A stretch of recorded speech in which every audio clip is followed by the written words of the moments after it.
ठीक है, हम थे पॉइंट नंबर 8 पर थे कि परमेश्वर ने और भी प्रभुताएं, सिंहासन और सामर्थ्य के जगह बनाए पूरे संसार में। और एफिसियो हमने क्या पढ़ा? एफिसियो 10, फिर 1 पतरस 3 का 22, 1 पतरस 3 का 22। देखो, यीशु मसीह भी हर एक प्रभुताएं या प्रधानताएं से ऊपर है। बोलो ऊपर।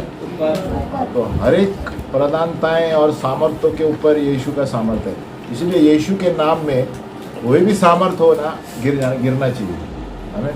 1 पतरस 3:22, वह स्वर्ग पर जाकर परमेश्वर की दाहिनी ओर बैठ गया और स्वर्गदूत और अधिकारी और सामर्थी उसके अधीन किए गए। मराठी में बोलो। 1 पतरस 3:22। तो येशू ख्रिस्त स्वर्गात गेला, आता देवाच्या उजवीकडे आहे आणि त्याला स्वाधीन देवदूत, अधिकारी, सत्ताधीश हे ठेवलेले आहेत। मतलब सभी के ऊपर है, यीशु के नीचे है सब पावर। बोलो सब सामर्थ। सब सामर्थ दुनिया में जो भी हो, आकाश में भी जो भी हो, यीशु के अधीन होनी चाहिए, है ना। इसलिए हमें वो दर्जे पर चलना चाहिए। प्रार्थना का योद्धा बनना चाहिए। बोलो प्रार्थना का योद्धा। पर प्रार्थना करतात का? प्रार्थना 1 घंटा तो करना चाहिए, उसके बाद ही ये सब देखने को मिलता है। हालेलुया। जब रोज 1 घंटा प्रार्थना करने बैठेंगे तो ये सामर्थ्य क्या है, आगे की चीज़ें आपको समझ में आएगी, नहीं तो नहीं आएगी। हमें अब सिर्फ बाइबल पढ़ने के लिए पढ़ेंगे तो फिर नहीं होगा। हमें रोज 1 घंटा प्रार्थना करना है, बाइबल पढ़ना है, तब परमेश्वर हमारी आंखें खोलेगा और चीज़ों को बताएगा, एक एक चीज़ों को, है ना। तो 8वां मुद्दा था कि और प्रधानताएं और सामर्थ्य है और यीशु मसीह के अधीन है सब, है ना। और ये सामर्थ्यों में दुष्ट के भी सामर्थ्य है ना। जैसे स्वर्गीय क्षेत्रों के हैं, दुष्ट के हैं। क्यों? क्योंकि लूसीफर को नीचे गिरा गया है, तो वो 1/3 स्वर्गदूत जो है नीचे उन्होंने खोल के रखा है सब। हमें नीचे अपना दुकान खोल के रखा है, हमें तो हम उसमें, लेकिन हमारे स्वर्गदूत भी हैं। तो ये लड़ाई चलती रहती है। बोलो ये मल युद्ध है, ये मल युद्ध। बोलो मल युद्ध। हाँ, एफिसियों में दिया है ये मल युद्ध, कुश्ती की लड़ाई हमारे शरीर से नहीं है, आत्मिक चीज़ों से। हमें शरीर से हम नहीं लड़ सके। पॉइंट नंबर 9, 9वां मुद्दा हम देखेंगे, परमेश्वर का राज्य। 9वां मुद्दा, परमेश्वर का राज्य।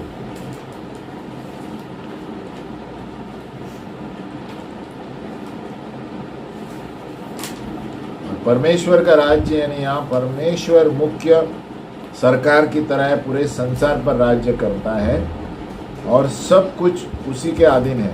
पिता परमेश्वर, यीशु मसीह, पवित्र आत्मा। तो 9वां मुद्दा है परमेश्वर का राज्य। हम वचन लेंगे अय्यूब 38 का है, अय्यूब का 38।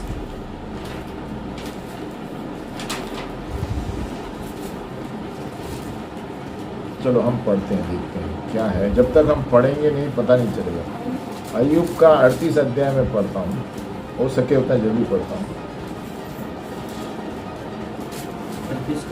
नहीं, पूरा मैं भी, तो कितना बड़ा है अध्याय, मैं हिंदी में पढ़ता हूँ।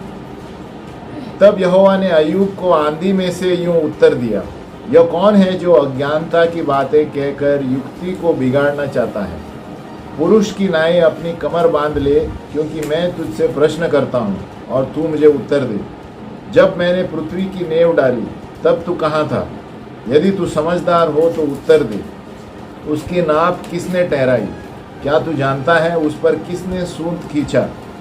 उसकी नेव कौन सी वस्तु पर रखी गई, या किसने उसके कोने का पत्थर बिठाया?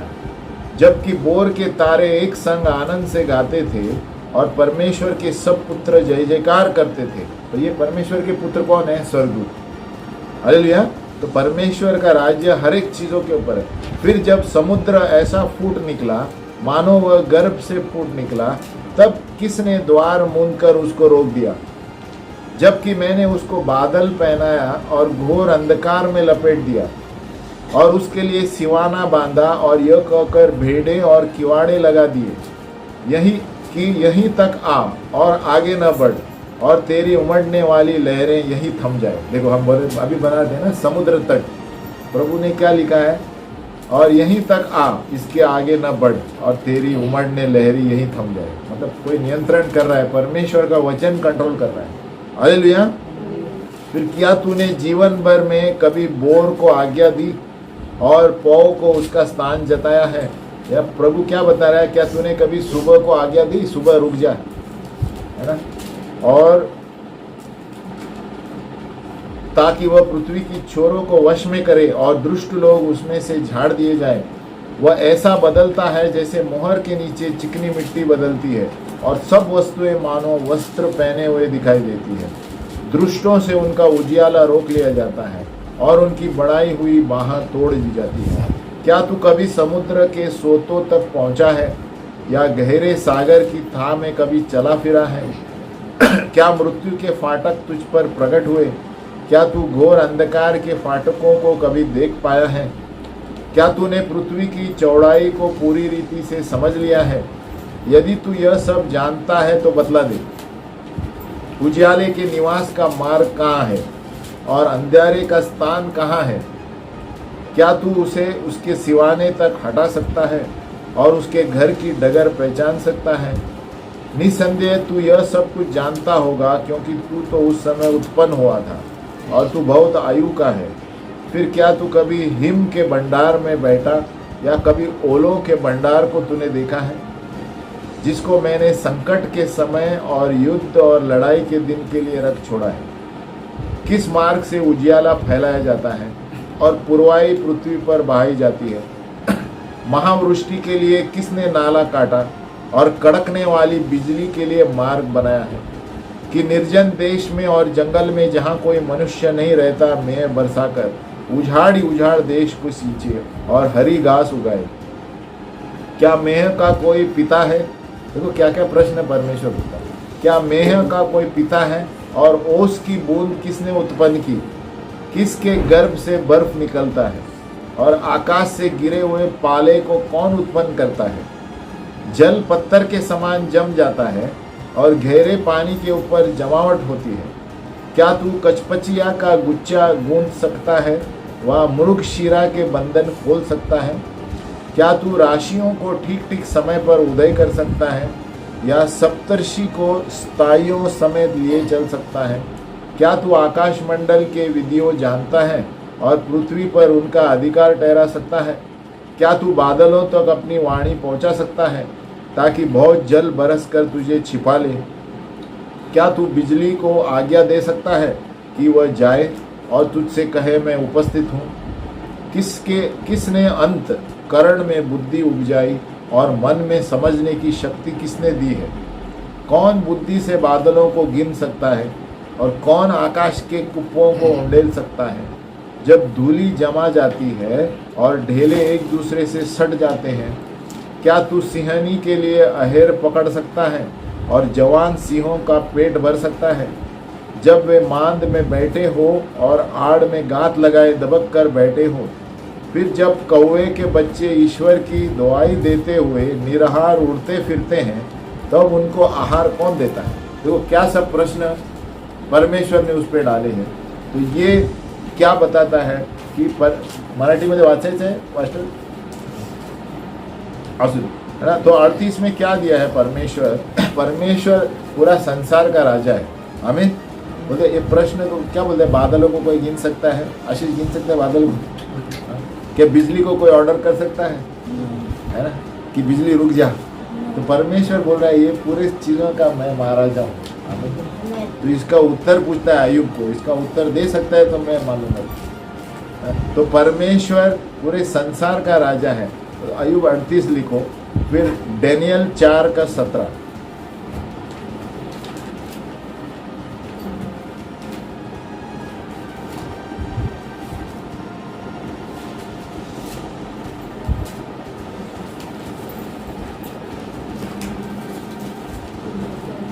कि वो बता रहा है कि परमेश्वर का राज्य सर्वभौमिक है, सर्वकारी। दानियल 4 का 17। यह आज्ञा पहरुओं के निर्णय से और यह बात पवित्र लोगों के वचन से निकली कि जो जीवित है वे जान ले कि परम प्रधान परमेश्वर मनुष्य के राज्य में प्रभुता करता है। कौन प्रभुता करता है? और उसके जिसे चाहे उसे दे देता है, और वह छोटे से छोटे मनुष्य को भी उस पर नियुक्त कर देता है। 17 हे शासन त्या जागलाचे ठरावय व पवित्र जनांच्या वचनानुसार झाले, ते अशासाठी की मानवी राज्यावर परात्पर देवाची सत्ता आहे व तो पाहिजे त्याला देतो आणि अगदी हलक्या प्रतीच्या मनुष्यापैकीही पाहिजे त्याला नेमतो, हे सर्व जीवधाऱ्यांना समजावं। हालेलुया। फिर दानियल 4:25 हम ये वचन पढ़ रहे हैं कि परमेश्वर सर्व मनुष्य का प्रभुता करता है, परमेश्वर का राज्य पूरे संसार पर है। दानियल 4:25 कि तू मनुष्य के बीच से निकाला जाएगा और मैदान के पशुओं के संग रहेगा, तू बैलों की नाई घास चरेगा और आकाश की ओस से भीगा करेगा, और 7 युग तक तुझ पर बीतेंगे, जब तक कि न जान ले कि मनुष्य के राज्य में परम प्रधान ही प्रभुता करता है और जिसे चाहे वो उसे दे देता है। 4:25 आपणाला मनुष्यातून घालून देतील, आपली वस्ती वनपशुत होईल, आपणाला बैलाप्रमाणे गवत खावं लागल, का आपण आकाशातील दहिवराने भिजाल, मानवी राज्यांवर परात्पर देवाची सत्ता आहे व तो पाहिजे त्याला देतो, हे ज्ञान आपणाला होईपर्यंत आपणावरून 7 काळ जातील। हालेलुया। यहाँ पर क्या हुआ? एक राजा है, पर वो घमंड के वजह से परमेश्वर ने उसको क्या बना दिया? बैल बना दिया। तो परमेश्वर प्रभुता करता है, परमेश्वर के साथ होशियारी नहीं कर सकता हम लोग। हमने उसको बैल बनाया और बोलो अभी तूने पक्षी की तरह, और उसका गुस्से में परमेश्वर का निंदा किया, है ना। और एक जगह वचन में एक राजा ने परमेश्वर का निंदा किया, उसी जगह स्वर्गदूत ने आकर उसको मार दिया, हेरोड, और वो कीड़े आ गए उसके अंदर। तो परमेश्वर कुछ भी कर सकता है। घमंड किया उसने, वो तो नहीं किया। वो एक राजा हेरोड था, तो नए नियम में है, तो हमें परमेश्वर का भय से जीवन जिएंगे ना, तो कोई हमारे विरुद्ध नहीं आएगा, जो आएगा भी ना उसको परमेश्वर देखेगा। हालेलुया। हमें प्रार्थना करनी चाहिए। मूसा के विरुद्ध बहुत से लोग आ गए थे, मूसा लेकिन चुप बैठा, परमेश्वर ने बरोबर कार्य किया, किसी को कोड़ित कर दिया जिसने मूसा के विरुद्ध बात किया। हालेलुया। तो कोई आपके विरुद्ध भी बात करेगा, आपको चुप बैठना है, उसके लिए प्रार्थना करना। आपके जलन में कुछ कोई कर रहा है, आप प्रार्थना करो, परमेश्वर बदला लेगा। हालेलुया। हमें कुछ नहीं बोलना है, हमें उसके विरोध में नहीं जाना है। मूसा एकदम नम्र व्यक्ति था, उसको बहुत से बोलते थे अरे हमारे पास भी पावर है, तुम ही अकेला परमेश्वर का दास है, ऐसे चिढ़ाने लगे। परमेश्वर का कोप भड़क गया और कोड़ित कर दिया एक व्यक्ति को। उसी वक्त उसकी बहन थी मिरियम, है ना, तो उसको कोड़ लेके आया, तो उनको पता चलने जो कि मूसा मेरा आदमी है। तो हम जब परमेश्वर के साथ रहते हैं तो परमेश्वर हमें संभालेगा। हालेलुया। हमें बदला लेना नहीं, हमें प्रार्थना करना है। क्या करना है? कोई भी कुछ भी चिढ़ाने दो, आपको कुछ भी बोलने दो, मजाक करने दो, हमको उसके लिए प्रार्थना करना है। परमेश्वर बोलता है बदला लेना मेरा काम है। हालेलुया। हमको सोचना नहीं, हमें प्रार्थना करना है। प्रार्थना से बहुत कुछ होता है। बोलो प्रार्थना से धर्मी जन की प्रार्थना से बहुत कुछ होता है। आपको कुछ करना ही नहीं है, प्रार्थना। हम बोलते हैं प्रार्थना, लेकिन प्रार्थना में इतना सामर्थ्य है एटम बॉम्ब की तरह। हालेलुया। अब चुप बैठ के घर में प्रार्थना करना, कोई क्या बोले, क्या बोलता है बोलने दो। हमें परमेश्वर आपके लिए लड़ेगा और आप सामने ही देखेंगे, अरे मेरे विरुद्ध में बात किया तो देखो क्या होगा। तो हमें चिढ़ाना नहीं है, लेकिन परमेश्वर हमारे साथ रहेगा। हालेलुया। नींद आ रही है किसको? अभी पॉइंट नंबर हमारा 10 है। अभी यहाँ पर हम देखेंगे लूसीफर जो था धरती का असली में राज्य करने वाला व्यक्ति था। Point number 10। लूसीफर ओरिजिनल पूरा राज्य करने वाला था धरती पर। इस वक्त वो क्या करता है कि हमने पहले भी पढ़ा, लेकिन अभी वापस यहाँ पर जोर देंगे कि वो योजना बनाता है। बोलो योजना कि मैं परमेश्वर को गिरा दूंगा। किसको? जिसने मेरे को बनाया, मैं परमेश्वर ने उसको बनाया है। और उसने क्या किया, दूसरे स्वर्गदूतों को भी चाबी मारा। क्या किया, चल मेरे साथ हम लोग बड़े हो जाएंगे। कभी भी याद रखना, जो आपके ऊपर है हाँ, और उसके विरोध में आप षड्यंत्र रच रहे हैं, आप कभी नहीं जीतेंगे। हालेलुया। एक धरती पर भी अगर जो आपका कोई बॉस है या आपका कोई पास्टर है और आप उसके नीचे सीखे हैं और आप उसके ऊपर जाना चाहते हैं, कभी नहीं जीतेंगे। क्यों? क्योंकि उसने आपको बनाया है, उसने आपको लीडर है, उसने आपको ऊपर लाया है। आप किधर न किधर गिर जाएंगे। कभी भी याद रखना, एक शिक्षक अपने शिक्षिका के ऊपर नहीं रह सकता। हालेलुया। क्या म्हणतात टीचरला मराठीमध्ये? शिक्षक नहीं, शिक्षिका। शिक्षक तो एक शिक्षक शिक्षिका तक पहुंच सकता है, उसके ऊपर नहीं पहुंच सकता, क्योंकि उसने उसको सिखाया। हमें कितना भी तेज होने दो, क्योंकि वो सिखाने वाला तेज रहता है उससे। हमें तो लूसीफर ने यहाँ क्या किया, उनकी योजना रखी कि दूसरे स्वर्गदूतों के द्वारा मैं परमेश्वर को गिरा दूंगा सिंहासन से। और मैं खुद, जैसे हमने पढ़ा, मैं ऊंचा बनूंगा, मैं बादलों के ऊपर, मैं सिंहासन के ऊपर, हमने अभी पढ़ा था ना, यशाया 14:12। आप खाली स्क्रिप्चर लिखिए, वचन वो पहले भी हमने लिखे हैं, कि उस 10वां पॉइंट पर लिखिए, हे भोर के चमकने वाले तारे, तू क्यों कर आकाश से गिर पड़ा है? तू जो जाति जाति को हरा देता था, तू अब कैसे काट पर भूमि पर गिराया गया। तो भोर के तारा कौन है? लूसीफर है। उसको तारा, बाइबल में तारों को, स्वर्गदूतों को तारों का वर्ड इस्तेमाल किया गया है ना। परमेश्वर के पुत्र भी स्वर्गदूत है ना। तो यहाँ पर दिया है, ये भोर के तारे तेरे को गिरा दिया गया है। फिर यहेजकेल 28:12, दूसरा वचन, यहेजकेल 28:12। ये हमने पहले पढ़ा था। यहाँ पर देखो कैसे लिखा है प्रभु ने, हे मनुष्य के संतान, सोर के राजा के विषय में विलाप गीत बनाकर उससे कहा, परमेश्वर यहोवा यूँ कहता है, तू तो उत्तम से भी उत्तम है, तू बुद्धि से भरपूर, स्वर्गदूत सुंदर है, तू परमेश्वर की एदन नाम बारी में था। तेरे पास आभूषण, माणिक, पदार्थ, हीरा, फिरोजा, सुलेमानी मणि, नील मणि, मरकत, लाल सब बाती के मणि और सोने के पहरावे थे। तेरे डफ और बांसुलियाँ तुझी में बनाई गई थी। देखो यहाँ लिखा है लूसीफर को डफ और बांसुलियाँ, यानी आराधना वाले का बहुत प्रोफेशनल था वो, आराधना में बहुत मशहूर था लूसीफर। जिस दिन तू सिरजा गया था उस दिन वे भी तैयार की गई थी। तू छाने वाला अभिषिक्त करूब था। देखो लूसीफर जो था करूब था, स्वर्गदूत था, है ना। मैंने तुझे ऐसा ठहराया कि तू परमेश्वर के पवित्र पर्वत पर रहता था, यानी लूसीफर राज्य करता था परमेश्वर के साथ, है ना। तू आग सरी के चमकने वाले मणियों के बीच चलता था, है ना। जिस दिन, क्या पढ़ा हमने, जिस दिन, हाँ, जिस दिन से तू सिरजा गया और जिस दिन तक तुझ में कुटिलता न पाई गई, उस समय तक तू अपनी सारी चाल चलन में निर्दोष रहा।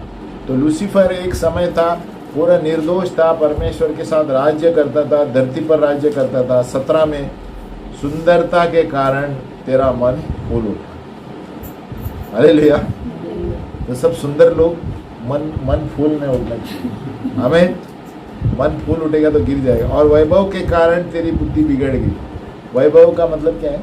ज्ञान। ज़्यादा ज्ञान आया तो बुद्धि बिगड़ जाती है। हमें तो सबसे पहला परमेश्वर का ज्ञान होना ज़रूरी है ना। बहुत सारे कॉलेज के बच्चे ऐसा, और MBA वाले, LLB वाले, उनको लगता है मैंने बहुत पढ़ा है, मेरे को परमेश्वर की ज़रूरत नहीं है ना, गिर जाएंगे। हालेलुया। और जब तक परमेश्वर को पहला स्थान नहीं देते तो उनको गिरा देगा प्रभु। तो जब भी आप कॉलेज में पढ़ते हैं या कुछ भी करते हैं, परमेश्वर को पहला स्थान देना ज़रूरी है। बोलो परमेश्वर को, कि प्रभु मैं तेरे बिना कुछ नहीं कर सकती, तेरे बिना प्रभु मेरे पढ़ाई को तू आगे बढ़ा। तो प्रभु ज्ञान देता है और बुद्धि देता है। हालेलुया। तो सुंदरता के कारण मैंने तुझे भूमि पर पटक दिया। तो याद रखो, घमंड जिसको आता है आपको पटका दिया जाएगा। बाजू वाले को बोलो आपको पटका दिया जाएगा। पटका यानी ये पटका नहीं, गिरा दिया जाएगा। तो जो भी घमंड से बात करता है ना, और बच्चे लोग भी है ना, माँ बाप के सामने घमंड से बात करके पटका मिलेगा और पटका भी दिया जाएगा। हालेलुया। पटका भी मिलेगा और पटका भी दिया जाएगा। आमीन। हालेलुया। हालेलुया। है ना, बच्चे लोग भी है घमंडी, है ना, होता है, तो अभी सीखना चाहिए। और वैभव के कारण बिगड़ गई, मैंने तुझे भूमि पर पटक दिया और राजाओं के सामने तुझे रखा कि वे तुझको देखे, है ना। तो ऐसा स्थिति आ गया उसका कि दूसरा को नीचे काम करता था वो। हालेलुया। बाद में उसके ऊपर और एक राजा रखा गया। तो लूसीफर जो था धरती का ओरिजिनल रूलर था। इसके लिए मैंने बताया उत्पत्ति 1 और 2 के बीच में वो गड़बड़ है ना। वो राज्य करता था और उसने योजना बनाई और दूसरे 1/3 स्वर्गदूतों को लेकर कि आओ हम सिंहासन बनाए। किसके विरोध? पिता परमेश्वर के विरोध है ना। देखो आदमी कुछ भी कर सकता है ना। आपको ये सुनने में अजब लगता है कि कैसे सोचा होगा लूसीफर को जिसने बनाया कि मैं परमेश्वर के सामने ऊपर बैठ सकता हूँ। धरती पर भी आज यही हो रहा है ना। बहुत सारे कलीसियाओं में जवान लोग पास्टरों के ऊपर जाना चाहते हैं। अभी भी ऐसे ही हो रहा है ना। पास्टरों ने उनको सिखाया है, पास्टरों ने उनको बढ़ाया है, लेकिन वो क्या कहते हैं, अरे मैं सब जानता हूँ, मैं इससे बड़ा बनूंगा। वही बात है अभी। हालेलुया। बहुत सी जगह पर है। तो ये एक उदाहरण है कलीसिया में। दूसरे जगह हम देखते हैं दफ्तरों में, कॉलेजों में, है ना, रिश्तों में बहुत से अपने आप को दूसरे से ऊंचे समझते हैं। अपना जो चरित्र है उस पर बने रहो। जो परमेश्वर ने आपको दिया है वो काम करते रहो। दूसरों के ऊपर जाने की कोशिश मत करो। दूसरा का बुलावा अलग है। आमीन। जो आपका बुलावा है आप परमेश्वर के लिए करो, परमेश्वर आपको ऊपर लेगा। आमीन। कभी भी दूसरों की नकल करने जाएंगे आप गिर जाएंगे। आमीन। तो लूसीफर ऐसे ही था, घमंड भी आया, सुंदर था, है ना, नील मणि चकाचक आदमी था। घमंड के वजह से दूसरों को भी साथ में ले आया। 1/3 स्वर्गदूत, कहते 1/3 स्वर्गदूत उसके साथ, है ना। तो वो वचन हमने लिखा ना उसको। अभी कौन सा वचन लिखा था? यहेजकेल 28 पॉइंट नंबर 10 था, बराबर। नहीं, यशाया 14:12 से 14 था ना। क्या पढ़ा हमने? हाँ, यहेजकेल 28, बराबर। यहेजकेल 28:11 से 17। फिर 1 तिमोथी 3:6 देखो।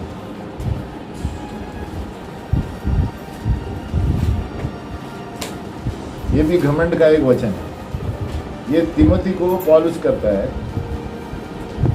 क्योंकि तिमोथी जवान था, जवान पास्टर था, और पौलुस उसको ये दे रहा है, अगुवाई दे रहा है, अगुवाई कर रहा है। 1 तिमोथी 3:6। फिर यह कि नया चेला ना हो, ऐसा ना हो कि अभिमान करके शैतान का सा दंड पाए। मराठीमध्ये काय बोलू? त्याने गर्वाने फुगून जाऊन सैतानाप्रमाणे शिक्षेत पडू नये म्हणून तो नवशिका नसावा। हाँ, तो हमें जब कलीसिया के लिए बात कर रहे हैं पौलुस कि कलीसिया में लोगों को रखते समय संभालो, इतना नया ना हो कि वो अभिमान करके शैतान की चोट में पड़े, है ना। बहुत से नए लोग जब हम कलीसिया में नियुक्त करते हैं, उनको लगता है उनको सब कुछ आता है। हालेलुया। और वो शैतान के फुंजल में फंसते हैं कि अरे हम इससे ऊपर चढ़ेंगे, है ना? कि फिर नया चेला ना हो। तो बोलते हैं नया चेले को अगुवाई में नहीं लेना, प्राचीनों में न लेना। पौलुस कहता है कि वो अभिमान करके शैतान का सा दंड पाए।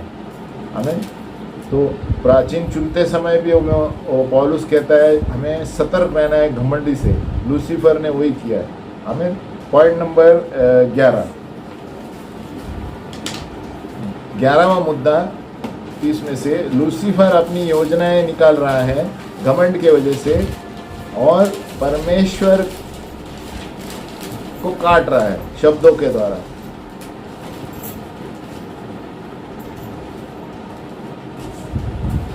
और वो क्या कर रहा है लूसीफर? अभी अपनी योजना बना रहा है कि 1/3 स्वर्गदूतों को लेकर परमेश्वर के विरोध में जाए। किसके विरोध में जाए? हाँ, उसका वचन है प्रकाशित 12:7-12। प्रकाशित 12:7-12।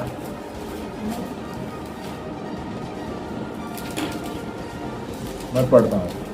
फिर स्वर्ग पर लड़ाई हुई, मिकाएल और उसके स्वर्गदूत अजगर से लड़ने को निकले। अभी अजगर कौन है? लूसीफर है, शैतान। हालेलुया। और अजगर और उसके दूत उससे लड़े, परंतु बोलो परंतु परंतु प्रबल न हुए। क्योंकि परमेश्वर के स्वर्गदूत से कोई प्रबल नहीं हो सकता। ये मिकाएल मेन स्वर्गदूत है। परंतु प्रबल न हुए और स्वर्ग में उनके लिए फिर जगह न रही। किसके लिए जगह न रही? लूसीफर। और वह बड़ा अजगर अर्थात वही पुराना सांप जो इब्लिस और शैतान कहलाता है और सारे संसार का भरमाने वाला है, पृथ्वी पर गिरा दिया गया। हालेलुया। और उसके दूत उसके साथ गिरा दिए गए। कितने जन थे? उसके चमचे भी थे। कितने? 1/3 चमचे थे। हालेलुया। उसके साथ गिरा दिए। तो 1/3 गिराए, लेकिन 2/3 स्वर्गदूत स्वर्ग में है। हालेलुया। और ये 2/3 1/3 से कई बढ़कर है, अनगिनत है। हमें कभी डरना नहीं चाहिए कि 1/3 स्वर्गदूत यहाँ पर है बोल, उसका कुछ पावर नहीं है। यहाँ पर दिया है वे प्रबल न हुए, क्योंकि हमारे साथ जो है वे उससे भी बढ़कर है, जो उससे दुष्ट वाले के साथ।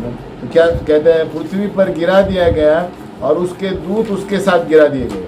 इस कारण हे स्वर्गों और उनमें के रहने वालों मगन हो, हे पृथ्वी और समुद्र तुम पर हाय, क्योंकि शैतान बड़े क्रोध के साथ तुम्हारे पास उतर आया है, क्योंकि जानता है कि उसका थोड़ा ही समय बाकी है।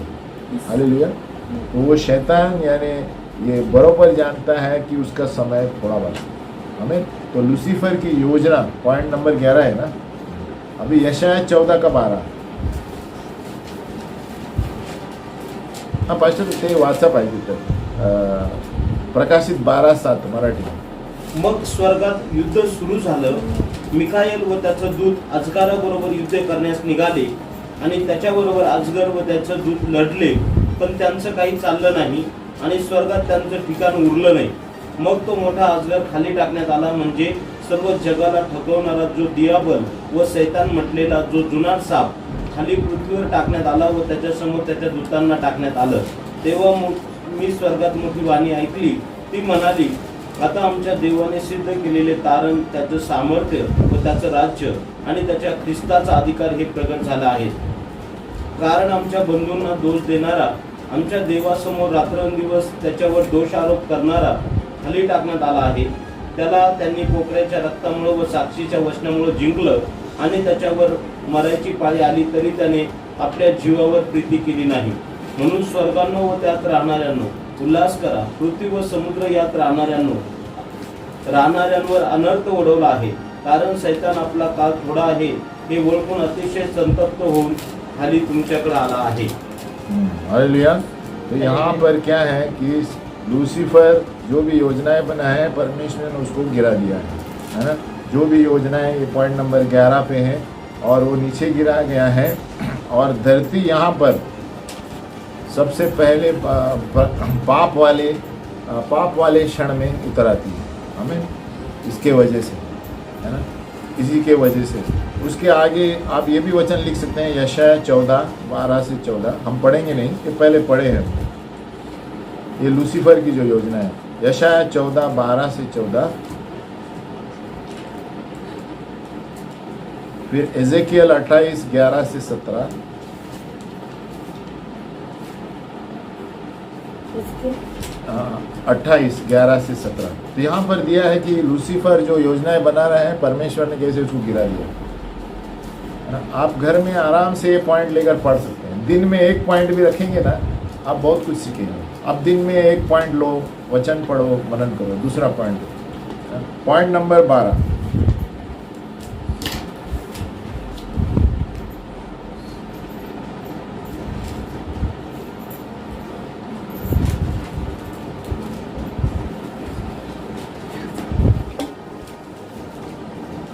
पॉइंट नंबर 12 वही है, लूसीफर पूरे अपने रिश्तों को तोड़ देता है परमेश्वर के साथ। पॉइंट नंबर 12, लूसीफर परमेश्वर के साथ रिश्ता तोड़ देता है, उसके सरकार को लेकर नीचे गिराया जाता है।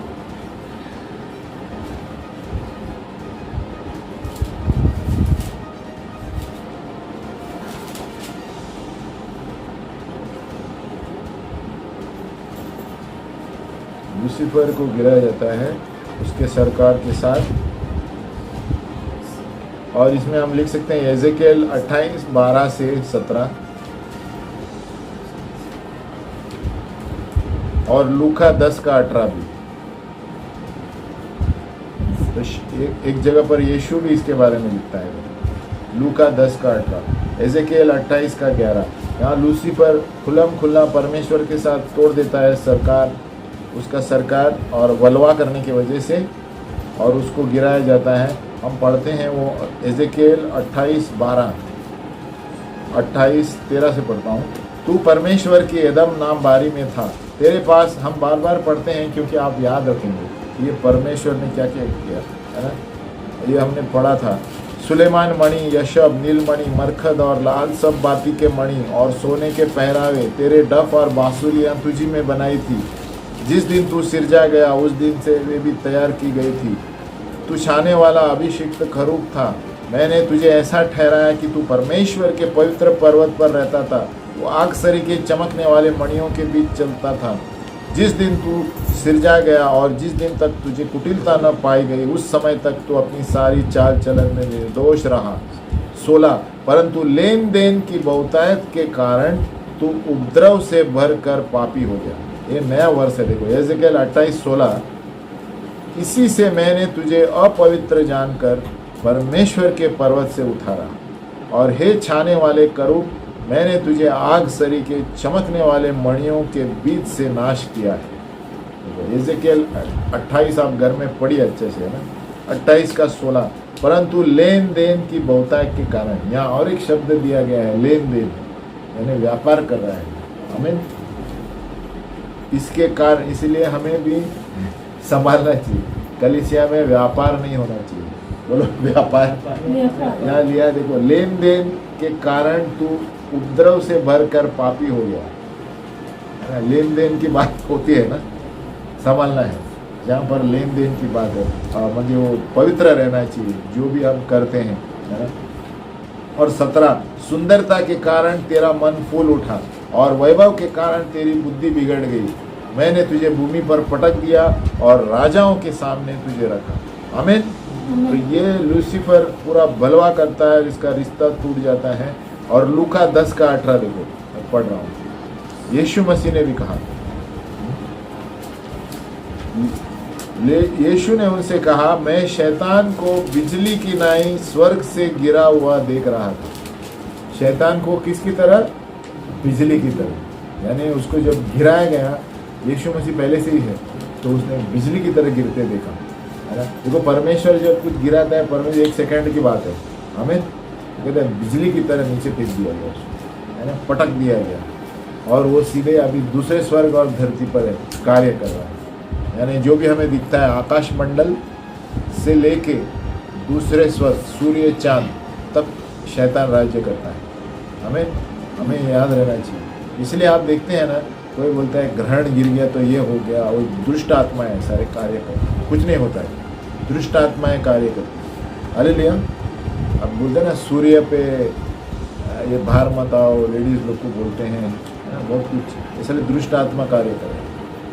तो ये दूसरे स्वर्ग से लेके नीचे तीसरे स्वर्ग में लूसीफर को बाहर फेंक दिया गया है, नो एंट्री है। हालेलुया। समझ में आया? लूसीफर को एंट्री नहीं है उधर, हमें, इसलिए वो धरती और आकाश के बीच में लोगों को उल्लू बनाता है। हमें पॉइंट नंबर 12, हमारे पास कितना समय है? पॉइंट नंबर 13 लेंगे क्या, रुकाएंगे? नहीं, हम रोकते हैं यहीं पर, क्योंकि पॉइंट नंबर 13 बड़ा है ज़रा। तो ये 13वां पॉइंट पर हमने बहुत कुछ सीखा। हमें तो ये हम घर पे क्या कर सकते हैं, एक एक पॉइंट वाइज, एक एक दिन एक पॉइंट लेके बैठेंगे, तो हमें बहुत कुछ सीखने को मिलेगा कि परमेश्वर की योजना क्या है, परमेश्वर ने क्या सब किया है। हमें